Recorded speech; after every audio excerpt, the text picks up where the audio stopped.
పొద్దున్నే 4 గంటలకు లేచి సర్టిఫికేట్ కోసమని మా కర్నూలు నుండి కడపకి వచ్చేసిన. ఇప్పుడు సర్టిఫికేట్ ఒక 20 మినిట్స్ తీసేసుకున్నా. జర్నీ మాత్రం డూల్ అయిపోయింది ఆల్రెడీ. సర్టిఫికేట్ తీసుకొని ఇంకా వెళ్ళిపోవడమే. సర్టిఫికేట్ ఆ స్కాలర్షిప్ చెక్ ఇచ్చినారు, 2 తీసుకొని వెళ్ళిపోతాను. మార్నింగ్ నుంచి ఇంకా తినను కూడా తినలేదు. ఇప్పుడు తిని చెక్ విత్డ్రా చేసి ఆ డబ్బులు తీసుకొని బస్ ఎక్కేసి వెళ్ళిపోయారు. మళ్ళీ 8 అవర్స్ జర్నీ. నైట్ అయిపోద్ది. ఇప్పుడు ఆల్రెడీ 12:30 అయింది.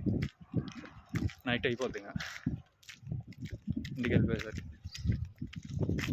రోజంతా జర్నీయే.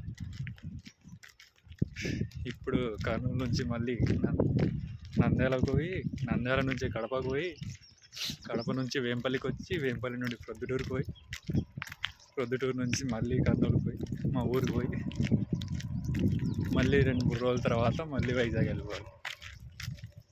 అది సంగతి. బాయ్.